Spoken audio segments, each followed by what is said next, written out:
ბიზნეს მედია საქართველო. წარმოგიდგენთ.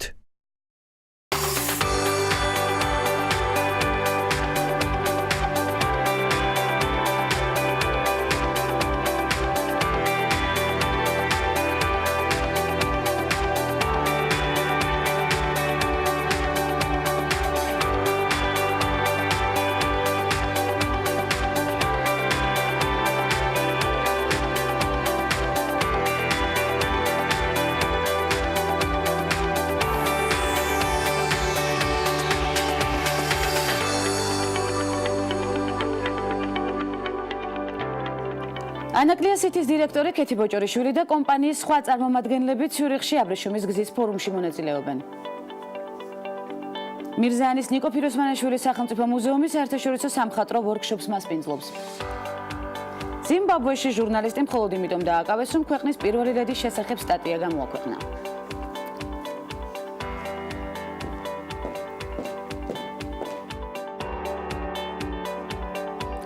აქტიური ხუთშაბათი და მორიგი შესაძლებლობები დღის საწყისში, ამისთვის კი მეტი ინფორმირება და მნიშვნელოვანზე ორიენტირება დილიდანაა საჭირო, მეთანხმებით ალბათ. 5 ოქტომბერი მორიგი ნარატივით და გადაცემის ანონსის შემდეგ საქართველოში განვითარებული მიმდინარე მოვლენები განვიხილოთ.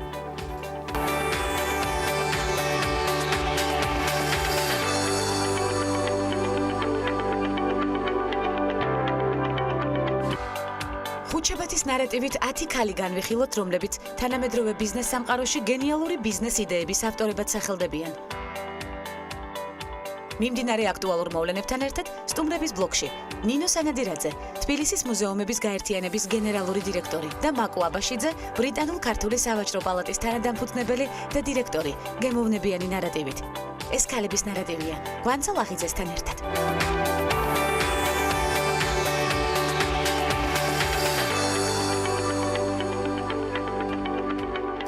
საქართველოში კონფლიქტების შედეგად უგზო-უკლოდ დაკარგულია მოძიების პროცესი, ამ მიზნით შექმნილი საკოორდინაციო მექანიზმის საქმიანობა და წითელი ჯვრის საერთაშორისო კომიტეტის ეგიდით მიმდინარე ჰუმანიტარული პროგრამები იყო მთავარი თემები საქართველოს პრემიერ-მინისტრ გიორგი კვირიკაშვილისა და წითელი ჯვრის საერთაშორისო კომიტეტის დელეგაციის ხელმძღვანელის ბილიანა მილუშევიჩის შეხვედრაზე, რომელიც მთავრობის ადმინისტრაციაში გაიმართა. საუბარი შეეხო წითელი ჯვრის საერთაშორისო კომიტეტის 5 წლიან სტრატეგიას, რომელიც ორიენტირებულია კონფლიქტების შედეგად გაუჩინარებულ ადამიანთა ხვედრის გარკვევაზე, ასევე ნეშტების მოძიება ამოცნობასა და ოჯახებისთვის გადაცემაზე და წითელი ჯვრის საერთაშორისო კომიტეტის დელეგაციის ხელმძღვანელმა პრემიერ-მინისტრს ამ პროცესში საქართველოს სხვადასხვა სახელმწიფო უწყების წარმომადგენლების აქტიური ჩართულობისთვის მადლობა გადაუხადა, ასევე თანამშრომლობის კიდევ უფრო განვითარებაზეც ისაუბრა. ანაკლიასითის დირექტორი ქეთი ბოჭორიშვილი, როგორც უკვე დავაანონსეთ გადაცემის საწყისში და კომპანიის სხვა წარმომადგენლები ციურიხში აბრეშუმის გზის ფორუმში მონაწილეობენ. ფორუმის სახელწოდებით ერთი სარტყელი, ერთი გზა ტრანსპორტის, ენერგეტიკის, ვაჭრობის სფეროებში ახალი კონტაქტების და თანამშრომლობისთვის ახალი იდეების მოძიებას ეძღვნება. ქეთი ბოჭორიშვილმა საქართველოში განსახორციელებელი პროექტების მნიშვნელობასა და არსებულ შესაძლებლობებზეც ისაუბრა. კომპანიის ცნობით ვიზიტის ფარგლებში შვეიცარიაში საქართველოს საელჩოს ხელშეწყობით დაგეგმილია 10-მდე მნიშვნელოვანი ბიზნეს შეხვედრა ლოჯისტიკურ, სატრანსპორტო და სამრეწველო საქმიანობით დაკავებულ სხვადასხვა მულტინაციონალურ კომპანიებთან. მირზაანის ნიკო ფიროსმანაშვილის სახელმწიფო მუზეუმის საერთაშორისო სამხატვრო ვორქშოპს მასპინძლობს, ღონისძიების მიზანია ქართველი და ევროპელი მხატვრობის ერთ სივრცეში თავმოყრა და ერთობლივი მუშაობის საინტერესო ინფორმაციისა და გამოცდილების გაზიარება. ერთი კვირის განმავლობაში ქართველი და უცხოელი მხატვრები შექმნიან 3 ნამუშევარს, რომლებიც სამომავლო მუდმივ მოქმედი ექსპოზიციისთვის სახელმწიფო მუზეუმს საჩუქრად გადაეცემა. წლევანდელი ვორქშოპის თემა თავისუფალია, აქვე უნდა აღვნიშნოთ, რომ გამოფენაზე წარმოდგენილი იქნება მსოფლიოს სხვადასხვა ქვეყნიდან ჩამოსული 20 მხატვრის ნამუშევარი. და კიდევ ერთი საინტერესო ინფორმაცია, აბრეშუმის თეატრში თბილისის გიორგი მიქელაძის სახელობის თოჯინების პროფესიული სახელმწიფო თეატრის რიგით 84 თეატრალური სეზონი ნიკოლოს საბაშვილის სპექტაკლით საქართველო გაიხსნა. სპექტაკლის დაწყებამდე თოჯინების თეატრის ხელმძღვანელობასა და Silk Factor სტუდიოს წარმომადგენლებს შორის გაფორმდა თანამშრომლობის მემორანდუმი, რომლის მიხედვითაც თოჯინების თეატრის შენობის რეკონსტრუქციამდე დასი მუშაობას აბრეშუმის თეატრის სცენაზე განაგრძობს. შესაბამისად, მაყურებელს თოჯინურ წარმოდგენებზე დასწრება ახალ მისამართზე მერაბ-კოსტავას 59 ნომერში შეიძლება ეს ფიქრობ მნიშვნელოვანი ინფორმაცია როგორც ბავშვებისთვის, ისე მშობლებისთვის. საქართველოს კულტურისა და ძეგლთა დაცვის სამინისტროს ამის დროს მხარდაჭერით თოჯინების თეატრის შენობის რეკონსტრუქცია 2018 წელს დასრულდება. ველით მოუთმენლად ცხადია ამის დასრულებას პროექტზე აუცილებლად გავამახვილებთ კვლავ ყურადღებას არა მხოლოდ ქალების ნარატივში, არამედ ბიზნეს მედია საქართველოს ნებისმიერ პროექტში და ქალბატონები, რომელთა საქმიანობამაც თანამედროვე სამყაროს განვითარებაში მნიშვნელოვანი წვლილი შეიტანა და ბიზნეს იდეის ავტორები, რომლებიც დღეს მილიონობით აქტივების მფლობელები არიან. სწორედ ეს ადამიანები გააერთიანა გამოცემა Forbes-მა და თითოეულის წარმატების ისტორიაც გაიხსენა. უფრო დეტალურად ვინ დასახელდა სიაში და რას გულისხმობს მათი საქმიანობა დეტალებს ჩვენი ჟურნალისტი მარიამ ადამია მოგვიყვება. მარიამ, მოგესალმებით. განსა გამარჯობა. ამერიკული Forbes-ის დაარსების 100 წლის იუბილესთან დაკავშირებით გამოცემამ გენიალური ბიზნეს მოდელების შემქმნელი ადამიანების სრული სია გამოაქვეყნა, რომლებმაც საკუთარი მიგნებებითა და ინოვაციებით შეძლეს და თანამედროვე სამყაროში საკუთარი სიტყვა თქვეს. მათ შორის 10 ქალბატონის დასახელდა, რომელთა ბიზნეს იდეები გენიალურად, საქმიანობა კი ფასდაუდებლად შეფასდა. თანამედროვე სამყაროში წარმატებულ ქალ ბიზნესმენებს შორის მოხვდა ყველაზე რეიტინგული სატელევიზიო სერიალების, მათ შორის სკანდალისა და გრეის ანატომიის მთავარი პროდიუსერი და სცენარისტი შონდა რაიმსი. ასევე ათეულში მოხვდა პრადას გენერალური დირექტორი მიუჩა პრადაც. მარიამ, ის უნდა აღინიშნოს, რომ მიუჩა პრადას მოდის სახლი 1977 წელს მემკვიდრეობით ერგო დასთან და ძმასთან ერთად და შეიძლება ითქვას, რომ წარმატება ამ ფაქტმაც განაპირობა. განსა ნაწილობრივ გეთანხმებით, თუმცა ბიზნესის მემკვიდრეს დიდი ხნის განმავლობაში საერთოდ არ უნდოდა ტანსაცმლის დიზაინით დაკავებულიყო, მაგრამ 2000 წელს მთავარი მოდელიერი აღმოჩნდა და დაამტკიცა, რომ შეიძლება სილამაზის აღიარებული სტანდარტების იგნორირება, ბუმბულისაგან ლამაზი ქვედაკაბის, პლასტიკისაგან კი საყურის მოგონება და ამასთან აბსოლუტურად კომერციულ და წარმატებულ დიზაინერად ამიტომაც ვფიქრობ, სიაში ნამდვილად ღირსეულად იკავებს ადგილს, სადაც ასევე მოხვდა შერილ სენდბერგიც. შერილი 2001 წლებში Google-ის ვიცე-პრეზიდენტი იყო, ხოლო მოგვიანებით ტექნოლოგიური გიგანტის Facebook-ის ოპერაციების დირექტორი გახდა. სენდბერგის შესახებ შექმნილი მითის მიხედვით ის ოფისს საღამოს 6-ის ნახევარზე ტოვებს და ეს სიმართლეცაა. ოჯახში გარკვეული დროის გატარების შემდეგ გაორმაგებული ენერგიით ბრუნდება სამსახურში. ის ბეჭდით მომუშავე და ყველაზე ძლიერად მოთამაშე ადამიანების ტიპს განეკუთვნება, რომელიც როგორც წესი წვეულებებს მხოლოდ იმ მიზნით დადის, რომ ადამიანების კეთილგანწყობა მოიპოვოს. ანუ როდესაც უბრალოდ შეხვედრა აქვს დანიშნული. მარიამ, ვფიქრობ, ნამდვილად ძალიან გონივრულად მოიცა მარკ ცუკერბერგი, როდესაც Google-დან გამოცდილი მენეჯერი შერილ სენდბერგი მოიწვია, რომელსაც ინტერნეტ ბიზნესში სერიოზული გამოცდილება გააჩნდა და Facebook-ის წარმატებაც პრინციპში განაპირობა. აბსოლუტურად გეთანხმები და დავამატებ, რომ ცუკერბერგის თქმით, სწორედ შერილის შექმნილია Facebook-ის მთელი საქმიანი ნაწილი, ხოლო მისი ქმედითუნარიანობისა და ემოციური კოეფიციენტის ერთობლიობა ბადებს იმ არაორდინალურ უნარს, რომლითაც ის ადამიანების განწყობას შეიგრძნობს. გარდა შერილისა, სიაში ასევე დასახელდა ამერიკელი მწერალი და ტელეწამყვანი მარტა სტიუარტი, რომელიც თანამედროვე იასახლისების უმრავლესობისათვის ამერიკული ოცნების განსახიერებაა. აღმოსავლეთ ევროპიდან ამერიკაში გადმოსახლებული მარტა მთელ მსოფლიოში ცნობილი თავისი სატელევიზიო გადაცემების, წიგნების, ჟურნალებისა და ბირჟაზე თამაშის წყალობით გახდა. მას მოსდევს მეგ უიტმენი, რომელიც 10 წლის განმავლობაში კომპანია eBay-ის გენერალური დირექტორის პოზიციას იკავებდა და ჯამში მისი დამსახურებით კომპანიის გაყიდვები 5-დან 8 მილიარდ ამერიკულ დოლარამდე გაიზარდა. მოგვიანებით მეგი ჰევლეთ ფაკვერტის დირექტორად დანიშნეს, რაც შეეხება უშუალოდ ათეულს. ჩამთვლილი ქალბატონების გარდა ასევე გენიალურ ბიზნეს ლედად დასახელდა ჟურნალისტი ოპრა ვინფრი, ამერიკული რადიოკომპანია Sirius-ის დამფუძნებელი მარტინა როტბლატი, ვენჩურული ფონდის შემქმნელი ჟაკლინ ნოვოგრაცი, თეთრეულის მწარმოებელი კომპანია Spanx-ის მფლობელი სარა ბლეკლი და ბოლოს ამერიკელი დიზაინერი დიანა ფონ ფიუსტერბერგი. ძალიან დიდი მადლობა მარიამ, როგორც ყოველთვის ამომწურავი ინფორმაციით წარსდგა, რა თქმა უნდა, ქალების ნარატივის არეალში მნიშვნელოვანი ინფორმაცია კვლავ გაიჟღერებს მარიამ ადამიანს მიერ, რა თქმა უნდა, ჩვენი გადაცემის ფორმატში. ახლა კი რამდენიმე წამში უკვე განვაგრძობთ ბუნებრივია წარმატებული და საინტერესო ქალების გაცნობას, კვლავ ინდებროთ ქალების ნარატივის არეალში. დაგველოდეთ, ვბრუნდებით სულ ცოტა ხანში.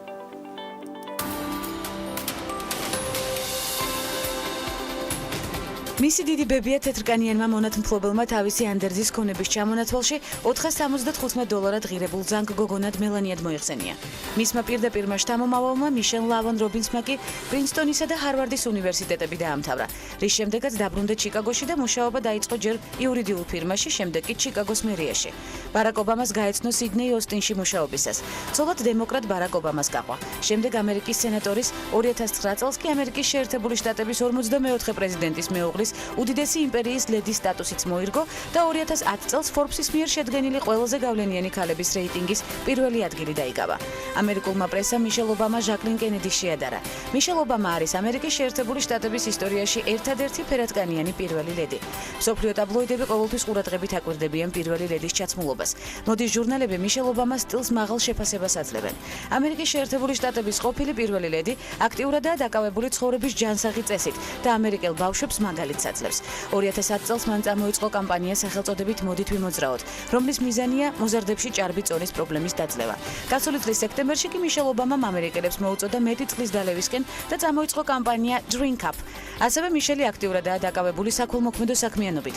ჩართულია სხვადასხვა საზოგადოებრივ საკითხებში. თეთრი სახლის ეზოში ბაღის გაკეთება, რათა ოჯახი ეკოლოგიურად სუფთა პროდუქტით გამოყვებო, წიგნის გამოშვება მებაღეობის შესახებ, ქმრის იძულება და ანებოს სიგარეტს თავი. როგორც ცნობილია, ბარაკი და მიშელი წიგნებს ცალ-ცალკე წერენ, თუმცა მათზე უფლებები ერთად გაიყიდა. მემუარების მიმართ ინტერესი უკვე რამდენიმე მსხვილმა გამომცემლობამ გამოხატა. ასევე ობამების წიგნის გამოცემის უფლების ფასი ამერიკის შეერთებული შტატების ყოფილი პრეზიდენტების მემუარების გამოცემის ისტორიაში რეკორდულია. ამერიკის ყოფილი პრეზიდენტისა და პირველი ლედის ბარაკ და მიშელ ობამას მემუარების გამოცემის უფლება $60 მილიონ გაიყიდა.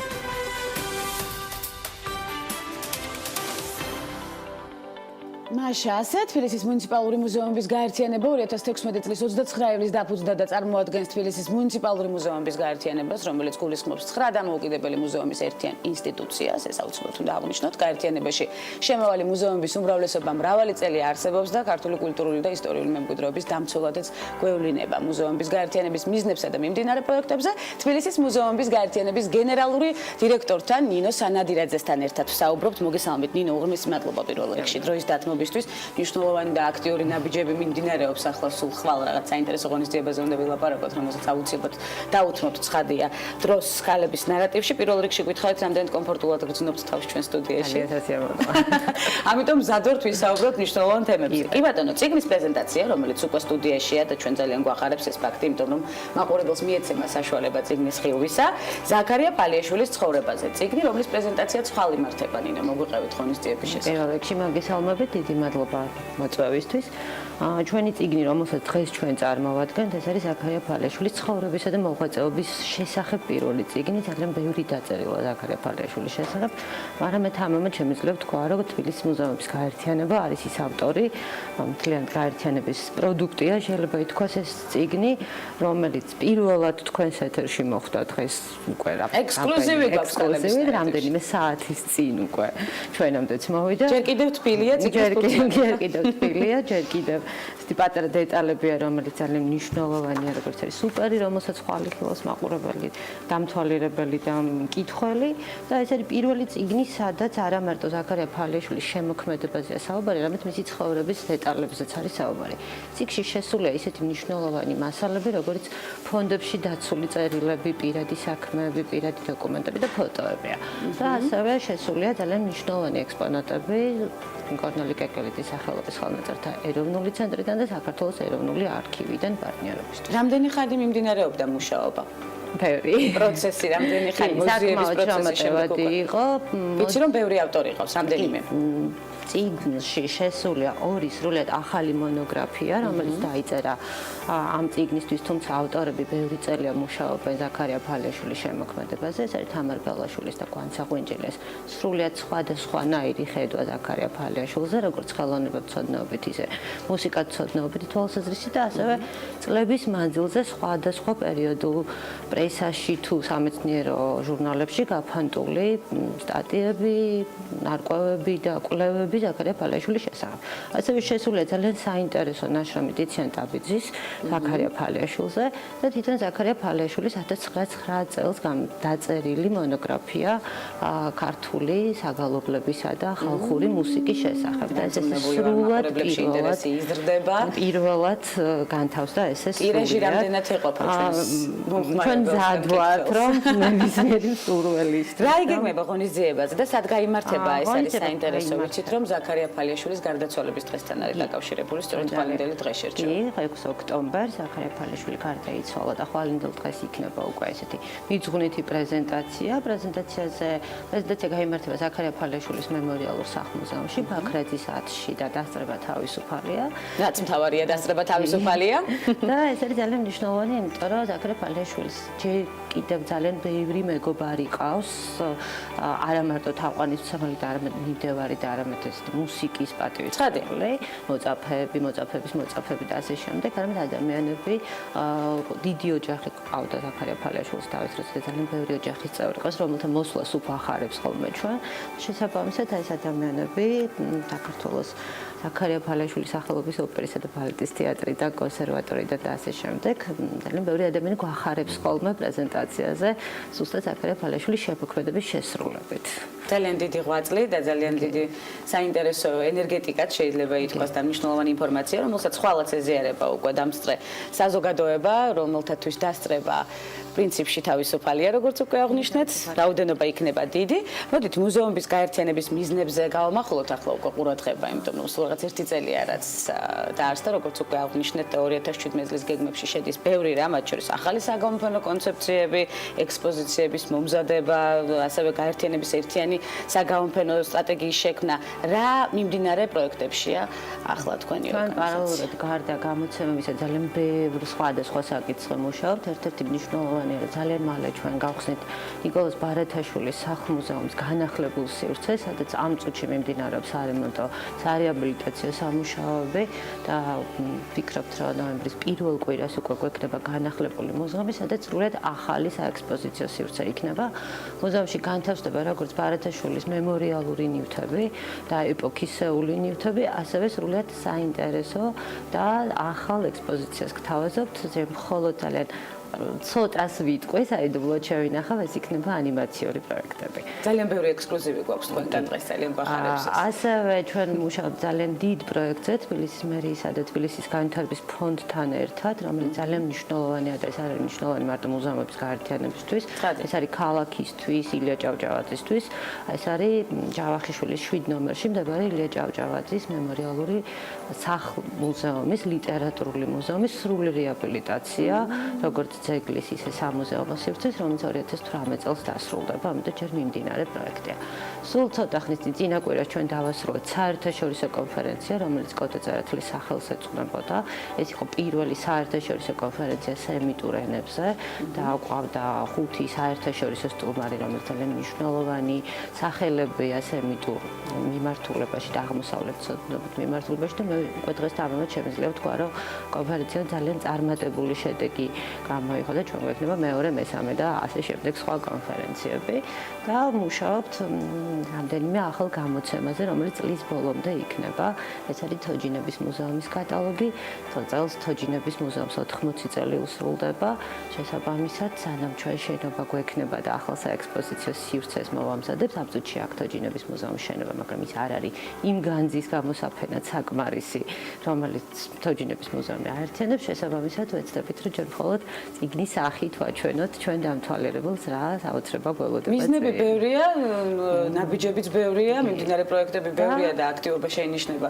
პრინციპში კიდევ გაქვთ რაღაც და ანონსებს. და კი, ჩვენ გვაქვს ძალიან საინტერესო მიმართულება, რომელიც თბილისის მუზეუმის გაერთიანების სტრატეგიის ნაწილია, ერთ-ერთი მნიშვნელოვანი, ეს არის საგანმანათლებლო პროგრამები, რომელიც არა საგაკვეთილო და არა დამთვალიერებელს მიმართული, არამედ სრულად ესეთი ინტერაქტიული საგანმანათლებლო პროგრამებია, რომლის პრეზენტაცია ძალიან მალე გაიმართება საგანმანათლებლო სექტორისთვის. რომელსაც ჩვენ აუცილებლად მივადენებთ თვალყურს და აუცილებლად გავაჟღერებთ ქალების ნარატივის სერიალში და არა მხოლოდ ძალიან მნიშვნელოვანი პროექტები, რომელზეც მუშაობთ. რა არის თანამედროვე მუზეუმების პრიორიტეტი ეს, ვთქვათ, ნინო საინტერესოა სწორედ ამდენი აქტივობის ფონზე.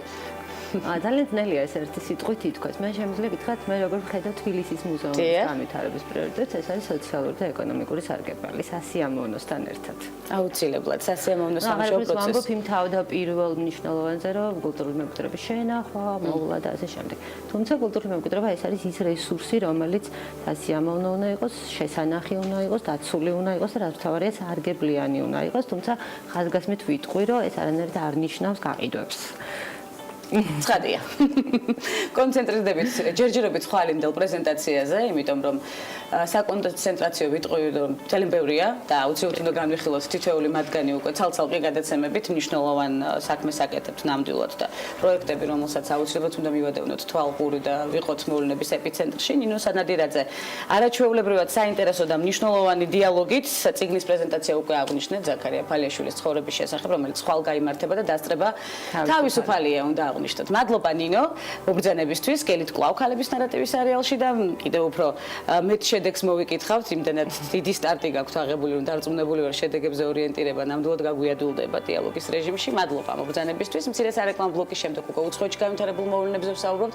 რა თქმა უნდა, მორიგ ბლოკში უკვე საინტერესო სტუმართან ერთად გიბრუნდებით სატელევიზიო არეალში დაგვალოთ.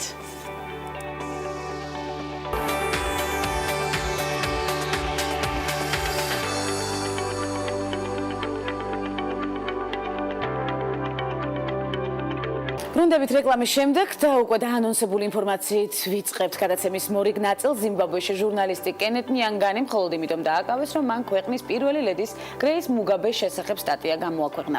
ჟურნალისტმა ყოველკვირეულ გაზეთში გრეის მუგაბეს შესახებ დაწერა, რომ მან ქვეყნის მთავარი პარტიის წევრებს საკუთარი ტანსაცმელი და ფეხსაცმელი აჩუქა. ჟურნალისტი წერდა, რომ საჩუქრებში პირველი ლედის საცვლებიც გახდათ. გარდიანის ცნობით, კენეთ ნიანგანი ციხეში 18 საათის განმავლობაში იმყოფებოდა. ამ ფაქტის გამო კი ადამიანის უფლებებზე მომუშავე საერთაშორისო ორგანიზაციებმა ზიმბაბვეს ხელისუფლება ჟურნალისტების დაშინებაში დაადანაშაულა. სოთბის აუქციონზე ჰონკონგში უნიკალური ფაიფურის ჯამი გაიყიდა, რომელიც ჩვენი წელთაღრიცხვის პირველი და მეორე 1000 წლების მიჯნაზე შეიქმნა. კერამიკული ნაკეთობა, რომელიც ჩინეთის დინასტია სუნის დროინდელია, 37.7 მილიონ დოლარად გაიყიდა. ეს რეკორდული თანხა, რაც კი ჩინურ ფაიფურში გადაუხდიათ. წინა რეკორდი 2014 წელს დინასტია მინის დროინდელი ღვინის თასის 36.5 მილიონ დოლარად გაყიდვით დამთავრდა და სუნის ჯამის დიამეტრი კი აქვე უნდა აღნიშნოს, რომ 13 სანტიმეტრია. ექსპერტები აქვე ვარაუდობენ, რომ ის ფუნჯების გასაწმენდად გამოიყენებოდა, ის იმპერატორის კარის ერთ-ერთ უნიკალურ ფაიფურის ნაკეთობას წარმოადგენს. მსოფლიოში მხოლოდ 4 ცალი მსგავსი ნაკეთობა ინახება კერძო პირებთან. ვაჭრობა აუქციონზე 1.2 მილიონ დოლარიდან დაიწყო და რეკორდულ ნიშნულს 20 წუთში მიაღწია. მყიდველის ვინაობა არ სახელდება ცხადია, თუმცა ცნობილია, რომ მომგებიანი ფსონი მან ტელეფონით დადო. გასულ კვირას ვანკუვერში გამართული ჭკვიანი რობოტებისა და სისტემების საერთაშორისო კონფერენცია აეროს 2017-ზე ჰონდამ მაშველი ჰუმანოიდი E2DR-ის პროტოტიპი წარადგინა. რობოტი ძლიერი, მოქნილი და წყალგაუმტარია.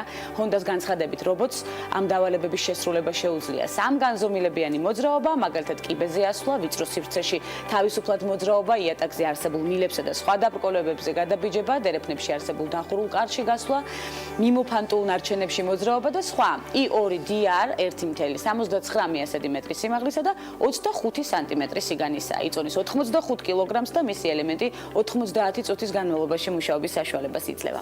ანიმაცია ბავშვებისთვის, რომელიც მათ ონკოლოგიური დაავადებების შესახებ ინფორმაციას აწვდის, მისთვის რომ ამ დაავადების მქონე პატარები შეძლების დაგვარად მოამზადონ და მათთვის მიმდინარე პროცესი უფრო მარტივად შედარებით სახალისო და აღსაქმელი გახადონ, ორგანიზაცია Pediatric Brain Tumor Foundation-ის წარმომადგენლებმა შექმნეს ანიმაცია, სადაც საყვარელი პერსონაჟები ბავშვებს ონკოლოგიური დაავადებების შესახებ დეტალურთანაც მარტივ ინფორმაციას აწვდიან. პირველი ანიმაცია, რომელიც სააგენტო RPA მოამზადა What is Cancer, მასში საყვარელი მეკობრე Big Bird-ი თავის დამხმარე Quincy-სთან ერთად ბავშვებს ადამიანის სხეულში არსებული უჯრედების შესახებ უყვებიან. ამას გარდა ორგანიზაციამ კიდევ რამდენიმე ვიდეო გამოუშვა, სადაც საუბარი ქიმიოთერაპიაზე, თმისცვენასა და ფსიქოლოგიურ განწყობაზეა. მე ვფიქრობ, მსგავსი კამპანიები აუცილებელია. მსოფლიოში ყოველწლიურად 56 მილიონი აბორტი კეთდება. გადავინაცვლოთ უკვე მორიგ თემაზე და მათი ნახევარი სიცოცხლისთვის სახიფათოა, რა თქმა უნდა, ამ მონაცემებს ჯანდაცვის მსოფლიო ორგანიზაცია აქვეყნებს. ამის მიზეზი კი ძირითად შემთხვევებში აბორტის მოძველებული მეთოდების გამოყენება ან ორსულობის თვითნებური შეწყვეტაა. მონაცემებს მთელი მსოფლიოდან ჯანდაცვის მსოფლიო ორგანიზაცია გუტმახერის ინსტიტუტთან ერთად 4 წლის განმავლობაში 182 ქვეყანაში აგროვებდა და ის მოიცავს 2010-2014 წლებს. მასშტაბური კვლევა სრული სახით კი რამდენიმე დღის წინ გამოქვეყნდა, რა თქმა უნდა, გვაქვს ინფორმაცია ჩვენ, მონაცემები დაყოფილია აბორტების სახიფათოობის, ნაკლებად სახიფათოების ფათოობისა და უსაფრთხოების მიხედვით. ყველაზე ცუდი მდგომარეობა კონტინენტებს შორის კი ლათინურ ამერიკასა და აფრიკაშია. სტატისტიკის მიხედვით აფრიკის კონტინენტზე 4-დან 1 აბორტი ჯანმრთელობისთვის საშიშია. კვლევაში ევროპის მონაცემებიც მოხვდა, ცხადია ამასაც განვიხილავთ, სახიფათო პირობებში ჩატარებული აბორტების ყველაზე მაღალი მაჩვენებელი კონტინენტის ცენტრალურ და სამხრეთ ნაწილშია. საშიშია ნაკლებად საშიში აბორტების მაჩვენებელი იქ 57.8%-ია. აღმოსავლეთ ევროპაში კი ყოველწლიურად აბორტების 12 მილიონი შემთხვევიდან მხოლოდ 11%-ია სიცოცხლისთვის საშიში. აბორტი უსაფრთხოა ჩრდილოეთ ევროპასა და ჩრდილოეთ ამერიკის კონტინენტზე, სადაც კონტრაცეფცია ხელმისაწვდომია და აბორტებიც კანონით აკრძალული არაა. სამაგიეროდ კანონი აბორტს კრძალავს სამხრეთ ამერიკის რამდენიმე ქვეყანაში, რაც შესაძლოა აბორტების შედეგად სიკვდილიანობის მაღალი მაჩვენებლის მიზეზი იყოს. ჩვენ ეს საკითხი არაერთხელ განვიხილავს ქალების ნარატივში და კიდევ ვაპირებთ დაუბრუნდეთ თემას. ბავშვების დასახმარებლად რონალდომ ოქროს ბურთი გაყიდა. მადრიდის რეალის ფორვარდმა კრისტიანო რონალდომ თავისი ერთ-ერთი ოქროს ბურთის ასლი აუქციონზე გაიტანა. მსოფლიოს საუკეთესო ფეხბურთისტვის განკუთვნილი პრიზი ისრაელის ერთ-ერთმა უმდიდრესმა ადამიანმა იდან ოფერმა შეიძინა. მან 600,000 ევრო გადაიხადა. პორტუგალიელი მთელ თანხას ბავშვების დახმარების ფონდში გადარიცხავს, რომლებსაც სხვადასხვა დაავადება აწუხებთ, წერს გაზეთი მარკა. რონალდოს კარიერაში 4-ჯერ აქვს მოპოვებული ოქროს ბურთი 2008, 2013, 2014 და 2016 წლებში.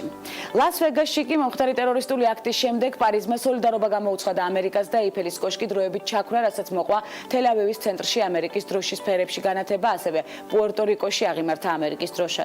ნიუ-იორკში კი Empire State Building-ზე World Trade Center-ი დააბნელეს, ლას-ვეგას სოლიდარობა გამოუცხადა ასევე სხვა მრავალმა ქალაქმა. შეგახსენებთ, რომ ტერაქტს შეეწირა 59 ადამიანი და ის დასახელდა ამერიკის ისტორიაში ერთ-ერთ ყველაზე მასშტაბურ ტერაქტად. თავდამსხმელი 64 წლის მამაკაცია, სტივენ პედოგი კონცერტზე შეკრებილებს სასტუმროს 32 სართულიდან დაესხა თავს. და უცხოეთში განვითარებული მოვლენების შემდეგ უკვე სტუმრების ბლოკისთვის ვემზადებით. შემიძლია თამამად აღვნიშნო, რომ ნამდვილად გემოვნებიან ნარატივს ველი და გველოთით.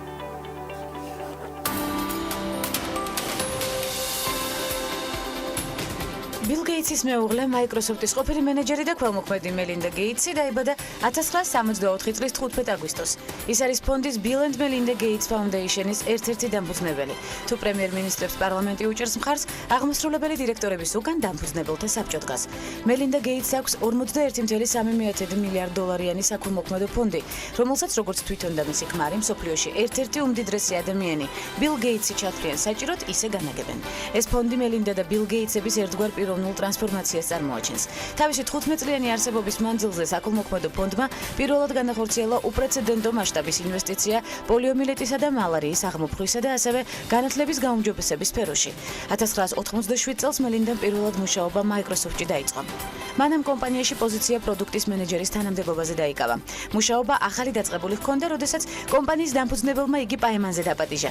წყვილი ერთმანეთს 7 წლის განმავლობაში ხვდებოდა, ხოლო 1994 წელს ბილმა და მელინდამ ჰავაიში იქორწინეს. ბედნიერ ქორწინებას 3 შვილი მოყვა. 1996 წელს მელინდას უკვე Microsoft-ის გენერალური მენეჯერის თანამდებობა ეკავა. დღეს კი გეიცების 41.3 მილიარდი ამერიკული დოლარის ღირებულების საქველმოქმედო ფონდი ახლო აღმოსავლეთში შექმნილი კრიზისის გამო ლტოლვილებად ქცეულ ადამიანთა დასახმარებლად 17.5 მილიონ დოლარს რიცხავს. ხოლო 20 მილიონზე მეტ დოლარს გენდერული პროექტებისთვის. მისი საქველმოქმედო ხაზი კიდევ ბევრ მიმართულებას მოიცავს.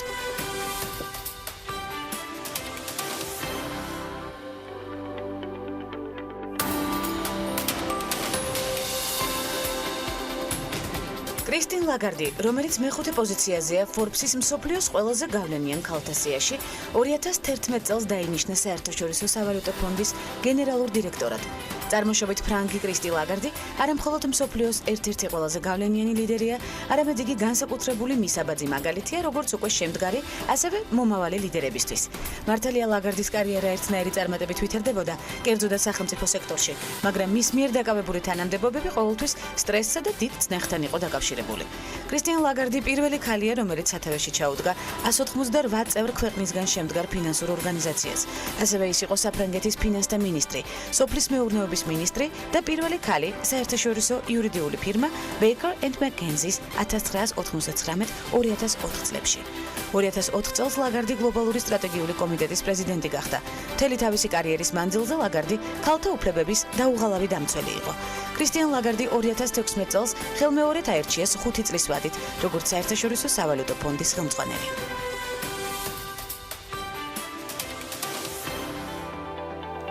მუდმივი სვლა წარმატებისკენ და შედეგიანი ნაბიჯები ბარიერების გადალახვა და სამაგალითო რეზიუმირება. არაერთი საინტერესო პროექტი და სასარგებლო ინფორმაცია მისგან, მათ შორის ბრიტანულ-ქართული სავაჭრო პალატის საიუბილეო თარიღი და ღონისძიებები მის ფარგლებში. არ უკარგავთ დროს და ბრიტანულ-ქართული სავაჭრო პალატის თანადამფუძნებელს და დირექტორს მაკო აბაშიძეს მივესალმებით. მაკო, უღრმესი მადლობა მობრძანებისთვის.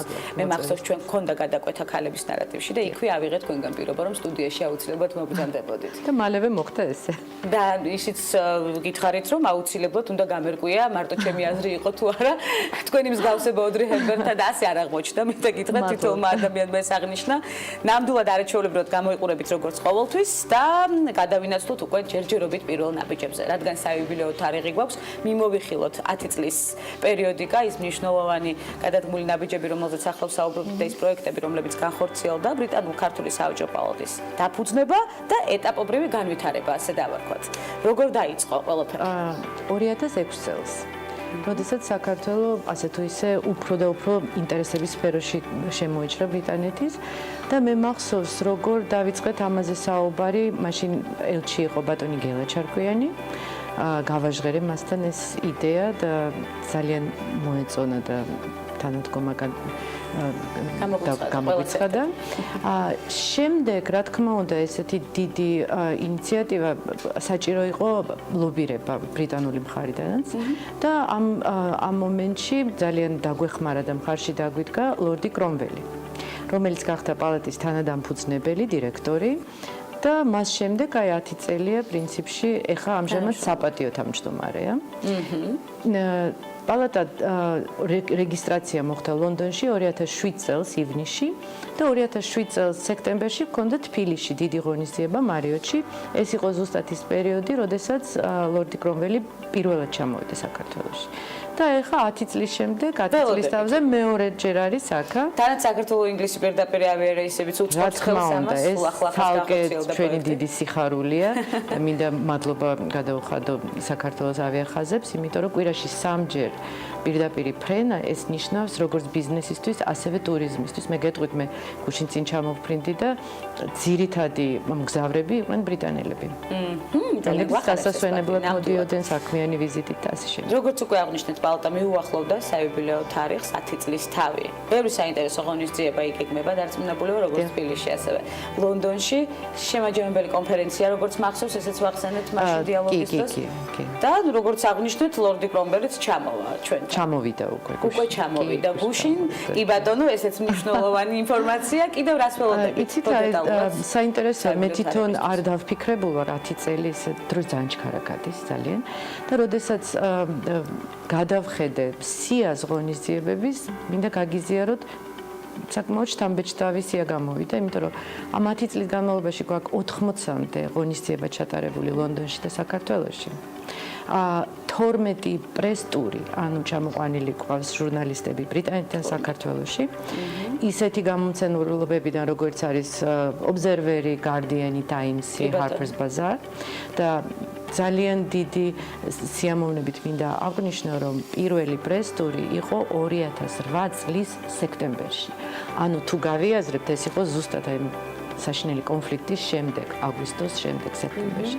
და ამას ძალიან დიდი მნიშვნელობა ჰქონდა, როდესაც 12 ჟურნალისტი ბრიტანეთიდან ჩამოვიდა და შემდეგ საქართველოზე ესეთი პოზიტიური სტატიები დაწერა. ცხადი, რა მოგცეთ თქვენ პირადად ამ 10 წლიანმა გამოცდილება, რა არის თქვენი დღევანდელი სამუშაო ლოკაცია? თბილისი და ლონდონი, საქართველო და ბრიტანეთი და იცით რა, თითქოს აი გაერთიანდა რაც ეს ორი დიდი ჩემი დიდი სიყვარული, ვინაიდან მე 25 წელია ვცხოვრობ ლონდონში, მაგრამ ვარ თბილისიდან და ნამდვილად ბედნიერება, როცა აკეთებ რაღაცას ისეთს, რაც მართლა გაინტერესებს და საშუალებას გაძლევს, რომ ძალიან ხშირად იყო ორივე შენ საყვარელ ქალაქში. და შედეგის მომცემია, როდესაც საქმე გიყვარს ცხადი. სამი შვილის დედა, ახლა უკვე შვილიშვილების ბებიაც. და მუდმივი გადრბენები, მაყურებლის სამოტივაციოდ უნდა ვთქვათ, როგორ ახერხებთ ამ ყველაფერს ასეთი 25 წლიანი სამუშაო გამოცდილება ძალიან მნიშვნელოვანი ნაბიჯებით და მუდმივად აქტიურ რეჟიმში ეს თამამად შეგვიძლია ვთქვათ და პლუს ამას კიდევ ერთი მნიშვნელოვანი სამსახური, რაც ოჯახს გულისხმობს.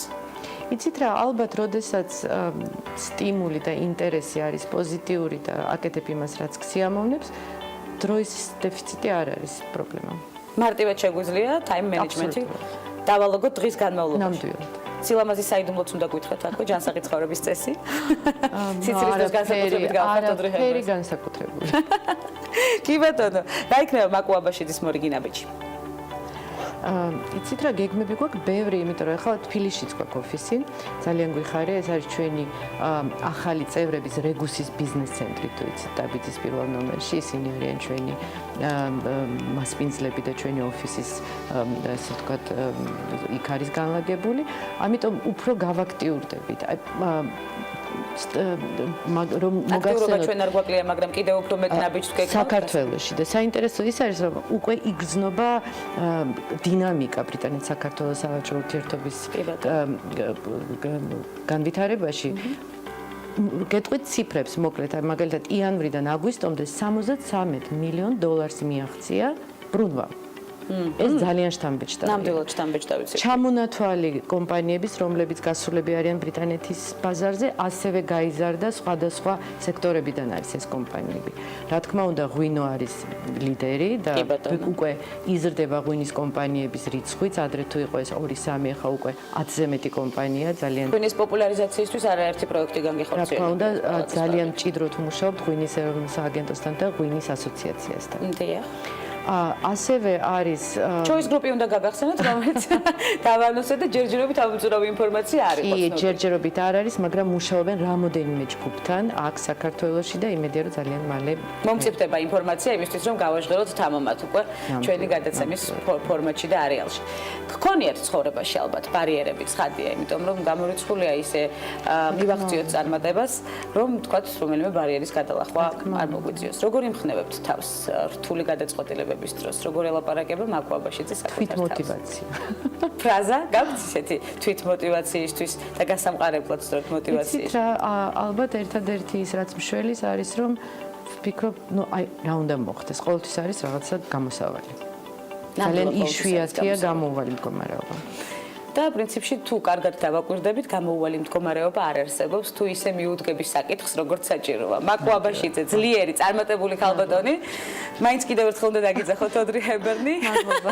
მე ძალიან მიყვარს მსახიობი ოძრე ჰერბერნი და ძალიან მახარებს თქვენი მსგავსებას. ძალიან მიხარია და დილიდან არაჩვეულებრივად გხსოვთ თავს, როცა თქვენთან ვარ სტუდიაში. უღმესი მადლობა მობრძანებისთვის. კიდევ არაერთ გზის გიმასპინძლებთ ქალების ნარატივის სტუდიაში. ძალიან ხშირად გიწევთ საქართველოში ჩამოსვლა და ჩვენს გესტუმრებით ინგლისში აუცილებლად. წარმატებებს უკვე საიუბილეო თარიღთან დაკავშირებით და ღონისძიებებთან დაკავშირებით გისურვებთ და მოვიკითხავთ უკვე სამომავლო ნაბიჯებსაც, რომელიც ძალიან ბევრ პროექტს გულისხმობს. მადლობა მობრძანებისთვის. ასეთი იყო დღევანდელი ნარატივი. ხვალ ხვდებით ერთმანეთს უკვე განსხვავებული ლოკაციიდან. ვიცით, ჩვენ პარასკევი ტრადიციად გვექცა განსხვავებული ლოკაციიდან მისალმებისთვის და აქტუალური თემების განსახილვად აუცილებლად გვექნება საინტერესო თემები ხვალაც ნარატივის ფარგლებში, ასე რომ ის დღე დამრჩენია ხუთშაბათი წარმატებული დღე გისურვოთ და მოგესალმოთ ზუსტად 11 საათზე ხვალ უკვე TV პირველის პირდაპირ ეთერში. დროებით.